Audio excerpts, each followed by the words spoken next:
a beber à esplanada, meio cheio a transbordar, os pratos da semana e o mundo a acompanhar.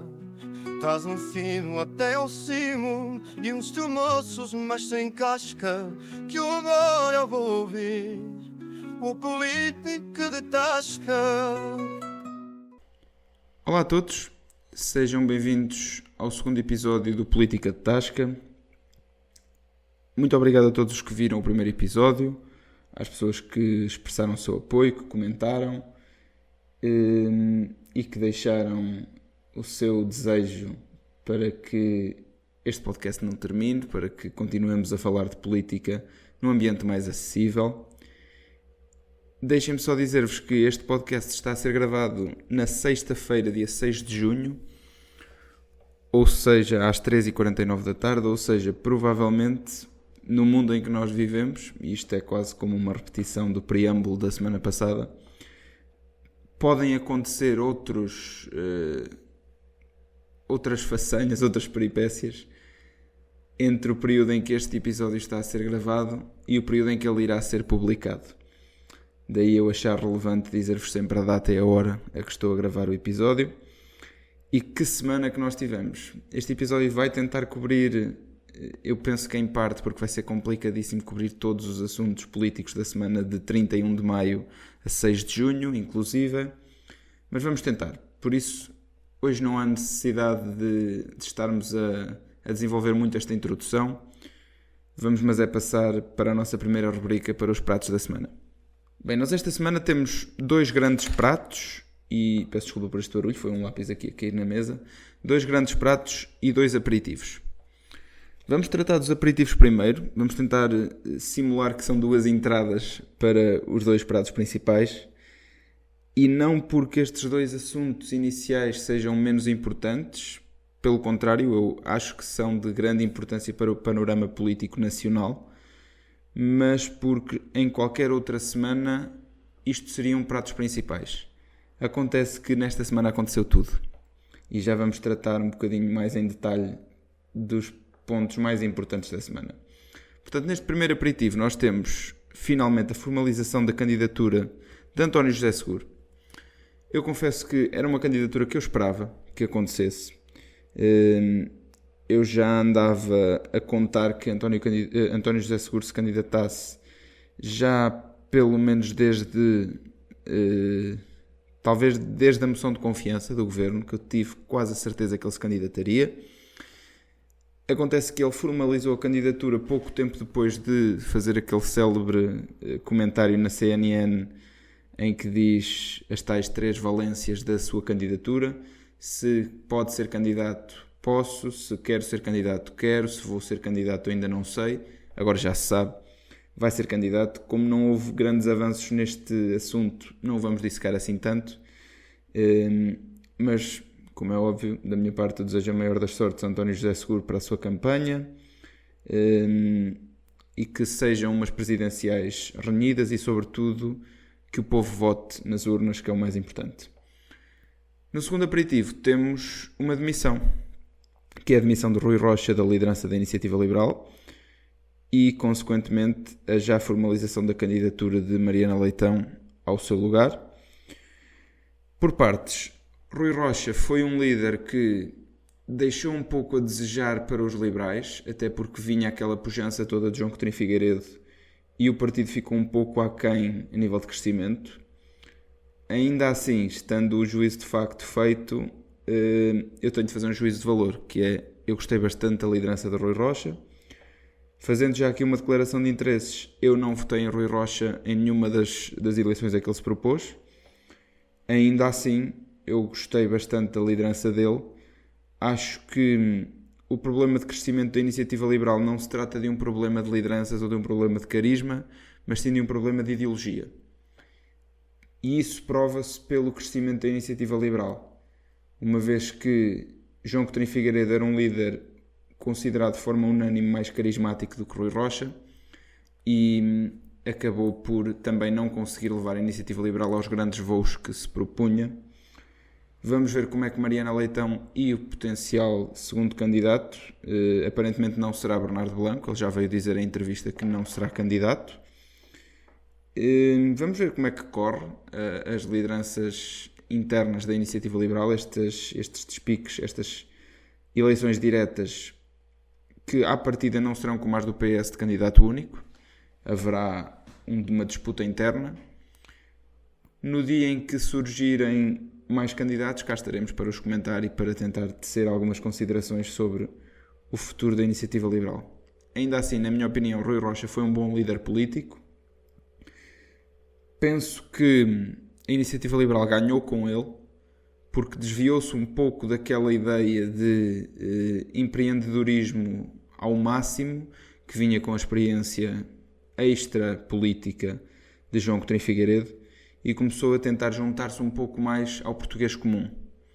Rui Rocha não vinha da política, não vinha propriamente de cargos importantíssimos em grandes grupos empresariais, e ainda assim conseguiu estabilizar a Iniciativa Liberal, mantê-la e, na minha parte, da minha opinião, foi um grande líder. Estando os aperitivos comidos, vamos agora falar um pouco dos verdadeiros pratos da semana. Portanto, temos 2 pratos. O primeiro é o regresso de José Sócrates à política portuguesa. É um regresso que veio em 2 fases. Inicialmente, pelo menos eu penso que primeiro veio a entrevista ao Política Sem Gravata, que foi gravada a 26 de Abril, mas saiu, penso que no início deste mês. Foi uma entrevista que, fazendo aqui já uma declaração de interesses e já um ponto de situação, o Política Sem Gravata é uma iniciativa, tanto quanto eu sei, de 2 jovens, ambos socialistas, ambos filiados, e eu vou ser honesto, eu gostei da entrevista.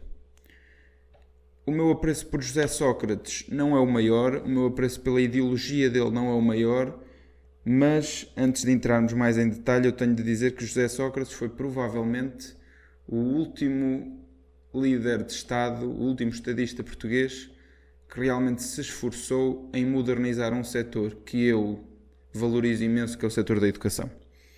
Com iniciativas como o Magalhães, como iniciativas como as remodelações de muitas escolas no país, e por isso eu fui ver esta entrevista na íntegra, tirei alguns apontamentos, já não fiz o mesmo com a da CNN, acabei por não tirar tantos apontamentos como gostaria, mas acabei por verificar que, através de notícias que tentavam dissecar um pouco melhor a entrevista de José Sócrates, acabei por verificar que houve muitos pontos de convergência entre a entrevista da CNN e a entrevista do Política Sem Gravata.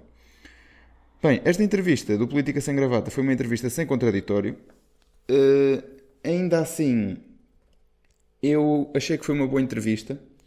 Gostei de algumas das perguntas que foram feitas, apesar de que gostava que tivessem sido feitas mais perguntas, se bem que percebo que não era fácil para os entrevistadores, uma vez que José Sócrates consegue tratar de uma pergunta de 30 segundos, consegue ficar a responder-lhe durante 15 minutos. E sei que isso não é fácil para os próprios entrevistadores estarem a abordar tantos temas quanto seriam os expectáveis. José Sócrates revela-se um pouco contra a comunicação social e a favor das redes sociais, o que foi algo que me surpreendeu um pouco, uma vez que não é comum vermos grandes estadistas com um grande apreço por esta comunicação social mais informal que existe nas redes sociais. E noto que quando José Sócrates começa a falar do processo Marquês, apesar de ter sido um tema que ele próprio deu luz verde para ser tratado, que foi algo que eu gostei. Uma pessoa pode ter as considerações que quiser sobre o processo Marquês, mas acho que ninguém no país quer que se deixe de falar de processos judiciais, sobretudo quando estão neles implicados estadistas passados ou presentes. Noto que José Sócrates, quando começa a falar no processo Marquês, começa a exaltar-se um pouco, sobretudo com a figura do Ministério Público. O que é normal. Faz parte da narrativa de Sócrates há já algum tempo e não foi propriamente uma grande surpresa ver José Sócrates a tentar culpabilizar o Ministério Público pelo que lhe tem acontecido nos últimos tempos. Algumas frases que eu retirei: a frase de que a minha prisão teve 2 objetivos: impedir-me de ser Presidente da República e impedir que o PS ganhasse as eleições legislativas de 2015, lá está, uma vez que José Sócrates foi detido em 2014. E algo caricato que eu também retirei da entrevista ao Política Sem Gravata foi que José Sócrates parece ter uma animosidade maior com o PS do que ainda contra a própria direita.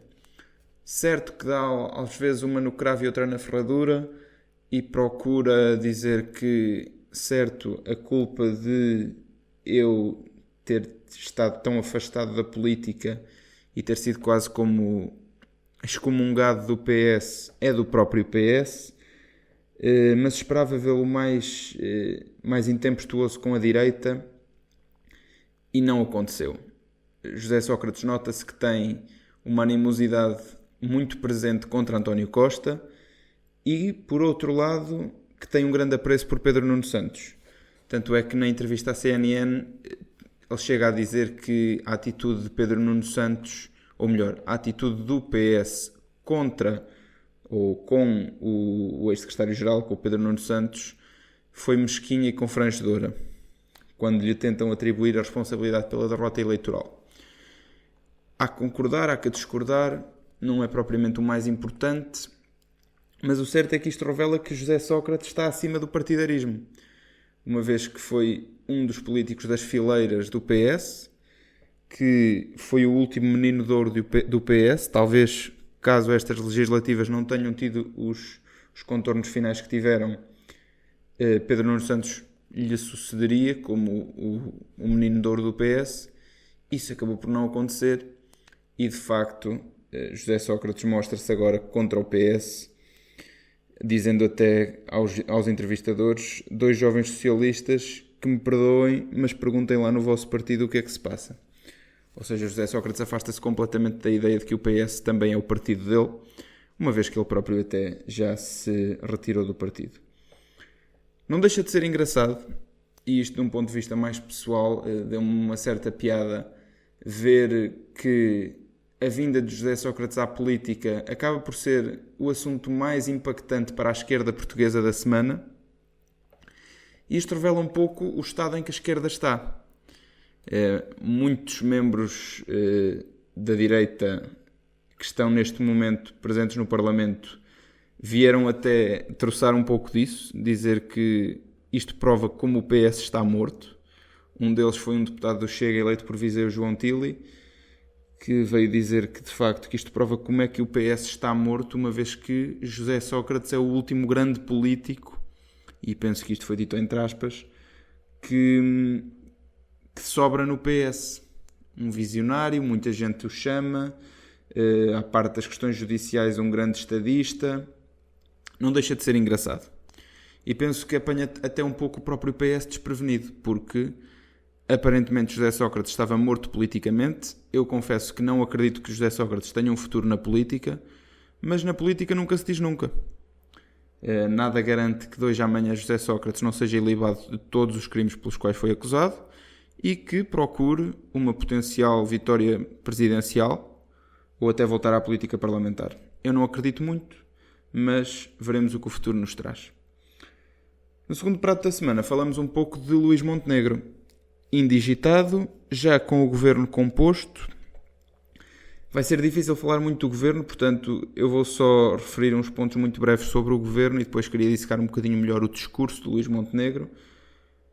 O governo mostra um espírito de continuidade relativamente à última legislatura, uma vez que grande parte dos ministros e até uma parte dos secretários de Estado são os mesmos, de notar a saída da Ministra da Administração Interna e de notar a não saída da Ministra da Saúde.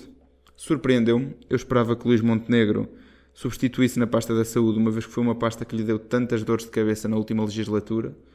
Acabou por não o fazer e veremos como pagará o preço por isso.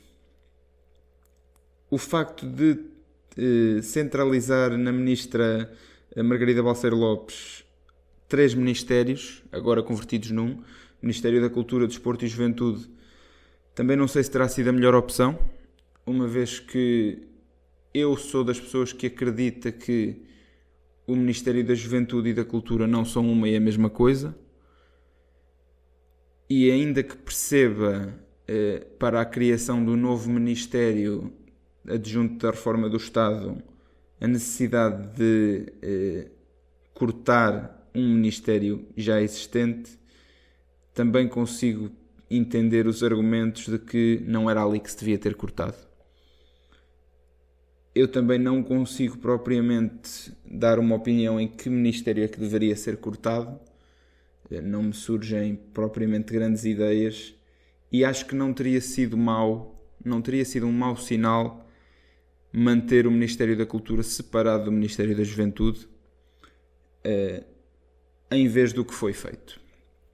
Ainda assim, maior das sortes para todos os ministros e secretários de Estado empossados e que tenham a noção de que o seu sucesso é o sucesso do país e é isso que de facto importa. O discurso de Montenegro foi muito marcado pela declarada guerra à burocracia, o que é importante. Eu concordo a 100% que o sistema público português está completamente burocratizado. É urgente haver uma reforma nos serviços de administração pública e se Luís Montenegro conseguir, como promete, digitalizar os sistemas públicos, desburocratizar o sistema e de facto modernizar o Estado, penso que já será um mandato que fica marcado na história.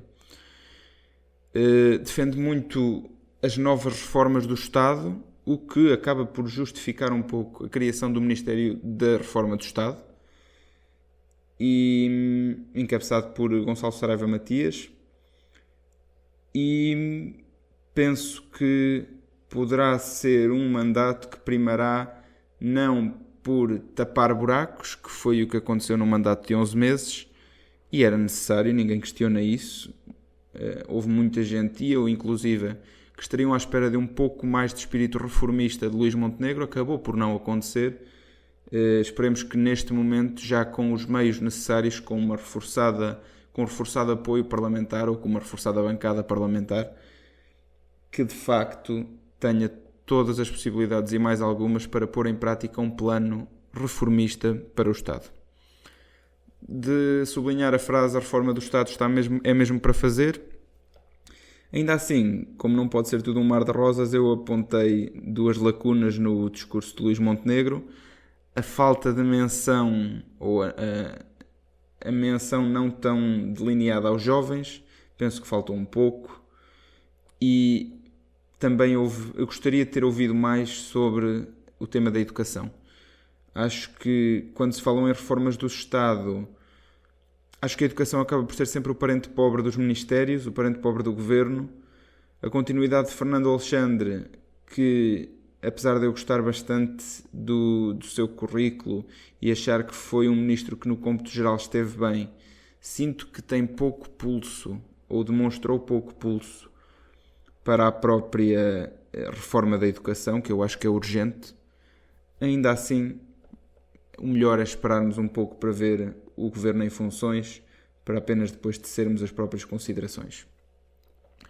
Estando os pratos da semana tratados, vamos agora para a esplanada. Bem, na esplanada é óbvio que um tema vai ser abordado, que é o tema dos Estados Unidos, mas vamos tentar abordá-lo no final para falarmos um pouco mais sobre ele.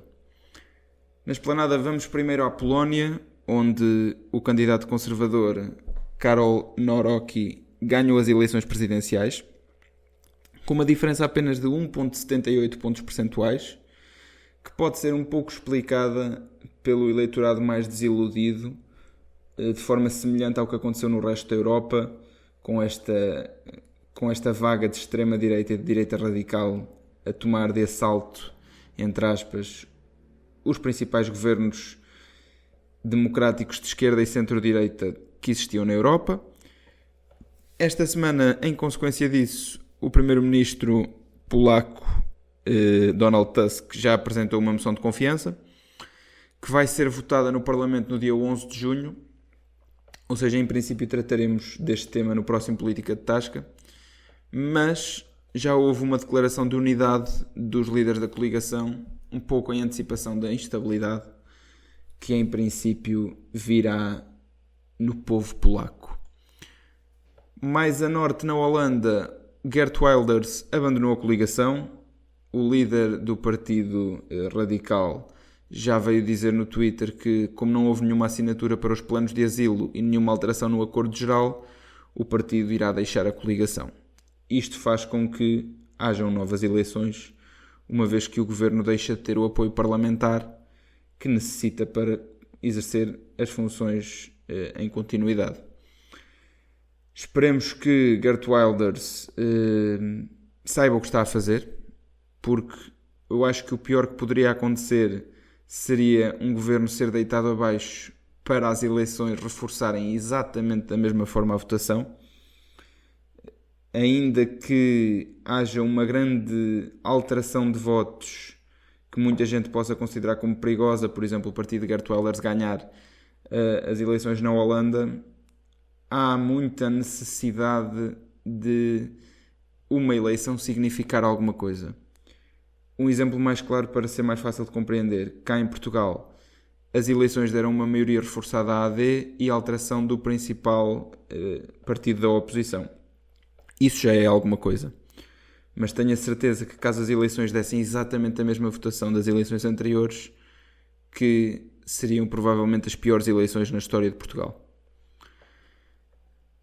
Chega de esperar, vamos ao grande tema da semana da política mundial, o bate-boca entre Elon Musk e Donald Trump. Elon Musk, segundo Donald Trump, ficou maluco e não faltaram tweets para a situação, com Elon Musk depois de ter saído do governo de Donald Trump por causa de um projeto de lei que, entre outras coisas, retirava subsídios aos carros elétricos, onde obviamente Elon Musk tem um cavalo na corrida, uma vez que é CEO da Tesla. Elon Musk vem dizer, num espírito até um pouco de mártir: eu não aguento mais, esta lei é uma das piores leis alguma vez votadas, vai aumentar o déficit exponencialmente e todos os que votaram no Congresso deviam estar envergonhados do seu trabalho. Elon Musk, como se sabe, é um político temperamental. Elon Musk não, peço desculpa, foi um lapso. Donald Trump, como se sabe, é um político temperamental, não gosta absolutamente nada que as pessoas façam declarações públicas contra ele e já veio responder, como é óbvio, dizendo que o Elon Musk tinha o conhecimento deste projeto de lei melhor do que qualquer outra pessoa dentro do governo, melhor até do que os jornalistas, e Donald Trump, o presidente dos Estados Unidos, acaba por dizer que não percebe o porquê de Elon Musk só se insurgir contra este projeto de lei mais tarde, após a saída do próprio governo. Isto faz com que Elon Musk, em português corrente, vire a boneca completamente. Elon Musk vem para o Twitter dizer que não só que as tarifas de Trump irão causar uma recessão na segunda metade do ano, ir buscar tweets de Donald Trump de 2012, por exemplo, a dizer que nenhum membro do Congresso deve ser elegível para a reeleição se o orçamento do país não estiver equilibrado, buscar tweets de Donald Trump a criticar o Partido Republicano, desmentir propriamente o presidente americano ao dizer que o projeto de lei nunca lhe tinha sido mostrado antes e foi passado de surpresa à meio da noite, quase até fazendo com que nenhum membro do Congresso conseguisse ler, fazendo uma sondagem a perguntar se seria necessária a criação de um terceiro partido político na América que representa 80% do centro. Elon Musk disse tudo e mais alguma coisa e depois dizendo que é a altura de largar a grande bomba, Donald Trump está nos ficheiros de Jeffrey Epstein. E essa é a razão pela qual não foram tornados públicos. Ora, isto é uma alegação gravíssima. Para quem não sabe, Jeffrey Epstein foi acho que se pode chamar um socialite dos Estados Unidos. Foi um magnata financista que foi nascido e criado em Nova Iorque e teve uma relação pública com Donald Trump de amizade, que está a vir ao de cima neste momento após estas alegações de Elon Musk. Foi condenado por tráfico sexual, reconhecido, ou melhor, é reconhecido a nível mundial pela ilha que tinha em sua posse, onde alegadamente obtinha crianças para prostituição, fazia tráfico humano e onde grande parte das figuras da alta política, da alta sociedade dos Estados Unidos fariam visitas frequentes. Jeffrey Epstein acaba por ser encontrado morto no dia anterior ao seu julgamento, ou muito próximo do seu julgamento, dando origem a várias teorias da conspiração sobre o porquê de ter morrido, e o facto de Donald Trump acabar por estar minimamente relacionado com este tema dá um pouco ares de Bill Clinton. Bill Clinton também foi uma das pessoas que, penso que comprovadamente nos ficheiros Epstein, está provado que foi de facto várias vezes à ilha de Jeffrey Epstein, e isto faz com que voltem as grandes teorias de conspiração à volta de Jeffrey Epstein. Há muita gente que adora esta briga no Twitter, que adora este bate-boca. Honestamente, eu não sou uma dessas pessoas. Acho que isto é extremamente perigoso para a democracia. Termos assuntos desta gravidade serem tratados com uma leveza destas, e até termos um pouco a noção de que os políticos, sobretudo um político como Donald Trump, que é eleito por mais de 80 milhões de pessoas, ou votado por mais de 80 milhões de pessoas, eleito por muitas mais, acaba por ter o temperamento não adequado para um líder no cargo onde está, ou um político no cargo onde ele está. Isto acaba por nos fazer duvidar um pouco da democracia. Se isto é possível, o que mais será? Acho que é um dia triste para a democracia americana e, no fundo, para a democracia mundial. Acho que estes assuntos não deviam ser tratados desta forma. Quem tem culpa, na minha opinião, ambos. Eu acredito que Elon Musk não conheceria este projeto de lei anteriormente. Eu também acredito que Elon Musk, sabendo que Donald Trump estava envolvido nos ficheiros Epstein, eu acredito que ele foi para o governo dele já com esse conhecimento. E isso para mim é mais grave ainda. Diz-se na América: you are the company that you keep. Ou seja, a partir do momento em que eu sei que irei para o governo de uma pessoa que acaba por estar envolvida em escândalos, atrás de escândalos, inclusive em um escândalo relacionado com pedofilia, isto acaba por refletir também um pouco quem Elon Musk poderá ser como pessoa. Vamos esperar um pouco para ver o que é que acontece neste processo, neste bate-boca, nesta guerra aberta, e provavelmente na próxima semana teremos de tratar um pouco mais sobre isto. Eu juro que eu não queria falar dos Estados Unidos neste Política de Tasca, porque foi uma semana onde aconteceram muitas coisas na Europa, e na esplanada poderíamos ter tratado apenas da Polónia e da própria Holanda. Não foi o caso, acabámos por ter de ir outra vez pôr-nos debaixo do guarda-chuva americano. Mas quando estes assuntos surgem, são para serem tratados. Vamos então para a última rubrica, para o copo meio cheio e copo meio vazio. Bem, no copo meio cheio e no copo meio vazio temos dois portugueses.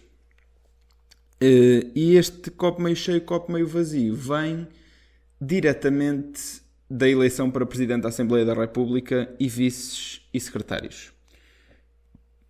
O copo meio cheio é José Pedro Aguiar Branco, que, apesar de ter tido um mandato como Presidente da Assembleia da República um pouco polarizante, com muita gente à esquerda a não gostar da sua conduta e muita gente à direita a gostar, e vice-versa, acaba por ser o nosso copo meio cheio desta semana, porque consegue reforçar a sua votação, tem 205 votos a favor, não existe aquele espetáculo degradante de eleição atrás de eleição, chegando a ter um Presidente da Assembleia da República por meio mandato, o que é um precedente gravíssimo na história da democracia e sobretudo da Assembleia da República, penso eu, porque revela sobretudo que os partidos políticos não se souberam entender.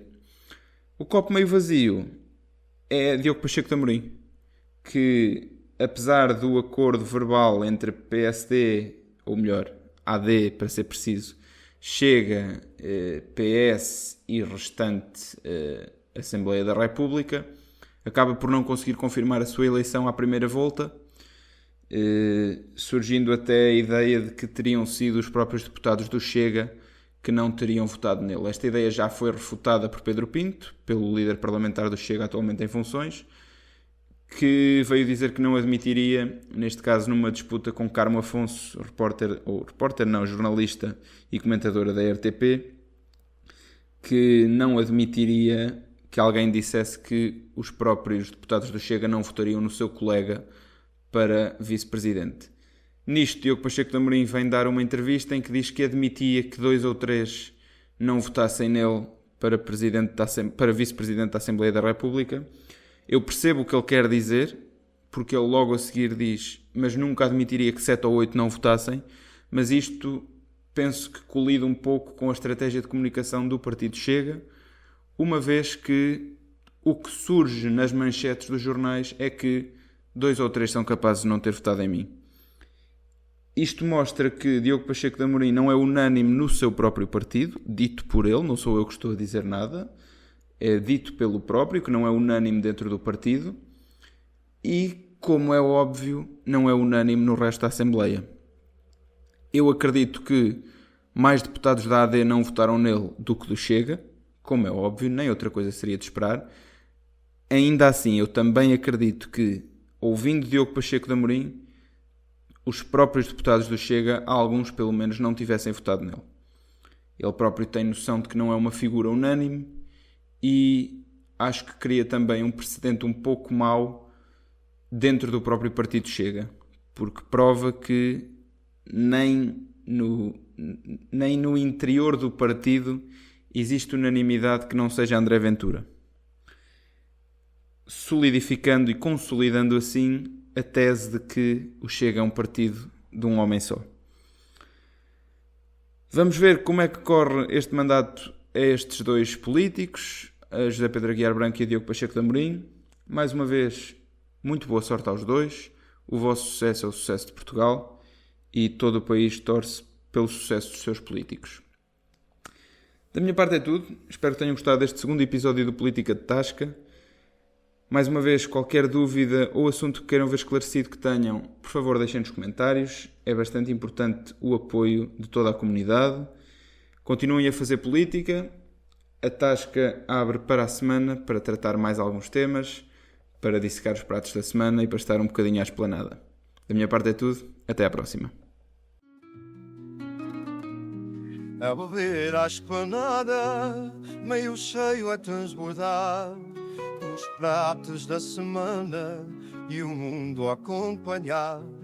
Estás no fino até ao cimo de uns moços, mas sem casca, que eu agora vou ouvir o político de Tasca.